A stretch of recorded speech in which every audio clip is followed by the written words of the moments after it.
So to start, dusting and checking for lice and mice is really important because they will not let your birds in. They will check them at the door and they will not let them in if they have anything on them.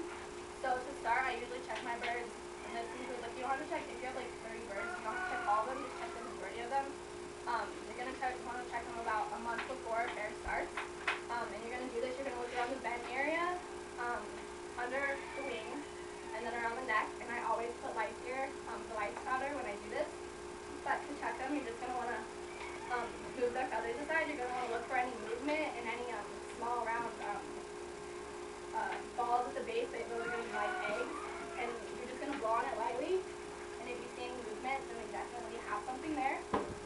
If you check them a month before and you do think that they have something, dust them.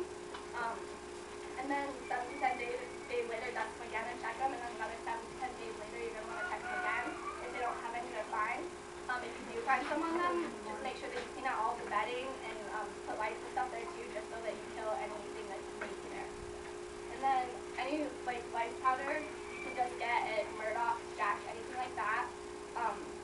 It's not that expensive. You can just find it down I don't know, one of the aisles. But you're gonna apply this on them, all of your birds, when you dust them. And I usually dust them about 10 days before a fair and 3 days before a fair. And for this, you're gonna want to wear gloves, and you're gonna want to wear a mask, and you're always going to want to wash your hands before and after. So to dust them, I usually take some of this and just put it in a little bucket. And then you're going to want someone to help you. You're just going to get some on your fingers. You're just going to rub it into those 3 areas I talked about, so the vent, under the wings, and then around the neck area. And if there's birds with any muffs, you want to make sure to get under the neck really good because a lot of lice might hide there.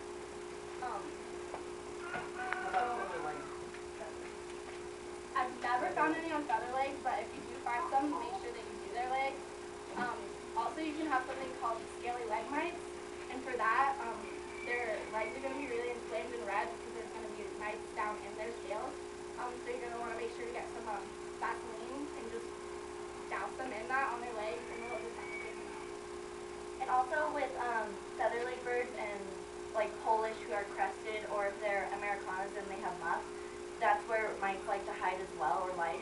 They like to hide in the crest or the muffs. You definitely want to check those birds because most like that's the favorite spot for the bugs to hide in there. And now we're going to go on to washing birds. You definitely want a partner for this, especially if you have more than 5 birds. Questions on dusting. Okay. So last year we were the unfortunate ones we got turned away. we did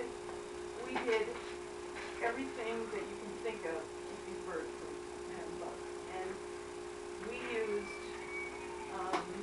a dog flea tick shampoo instead of and then we also used the powder, and we powdered the net boxes and the cages and everything else. So this year I went and got like Pyrethrin, 100% Pyrethrin. We did them yesterday and dumped every single one of them to their because we found that didn't work.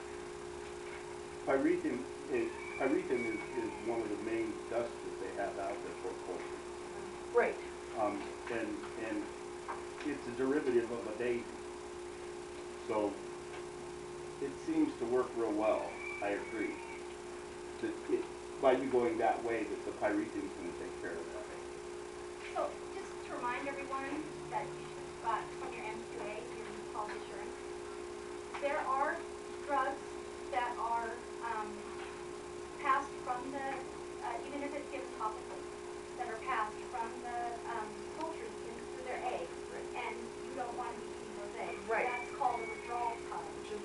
So that line that's used for dogs is, I don't even know that anyone knows what the withdrawal coverage is for poultry because no one's ever tested it. So it's not used ever in poultry. So don't try poultry treatment with frontline or whatever it's called. So stick to the pyrethrin or poultry powder. You got to remember those eggs won't die from the pyrethrin, so you've got to, they can hatch in 7 days. And you've got more mites on there. What's the concentration though in those products? Is it, like we had some that's 5%. Maybe you needed a stronger concentration. I don't know. I mean, it said, you know, this thing that big will do 100 birds. Right. I used that per But you 12. can buy like And you five, gotta do but it you every can buy 7 like days. a 5% concentration, and then there's like ones that are like 80% concentration. Like, maybe you need something, I don't know. Like if it matters. So should I not be dunking them in a liquid pyrethrin dip? Yeah. Yeah, we use the powder. We did the liquid and we've had some years good, some years not so good, so we went back to the powder. And you have to clean the environment Right, we did, well, at the same, yeah. I know. Yeah, same thing, so. I know. And And also, you have to repeat treatment. Yeah. also put the dust in the dirt with dusting it too. Did that too. Put a clay bucket, clay, like, you know, something that Yep. big, and put some clay or dirt in it and put some of the dust in there, and that's what we Yep. Do you also have a lot of wild birds around here? Yes, I can't keep the wild birds out of the coop. Because wild birds carry a lot of bugs and Right. pests, that's also a problem. They will hop on the wild Can birds you and hop put on netting over your coop and then keep the birds confined to the coop area rather than free ranging? That may be your own, I know you've got a significant problem, but that may be your own. When we dipped them yesterday, we checked every one and we didn't find a single bug. Good. Not a single bug. But I was planning on dipping them again in 10 days, but maybe I'll just use the powder. I thought it was 7 days. What I do want to say is, In a temporary. Oh, okay. Bring as many. Right, okay. So that's a thought too, if they're having a problem, don't put them outside. It's a pain, but. Okay. So I guess my biggest question is mostly everybody dusts, nobody dips. I will put the pyrethrum in a sprayer.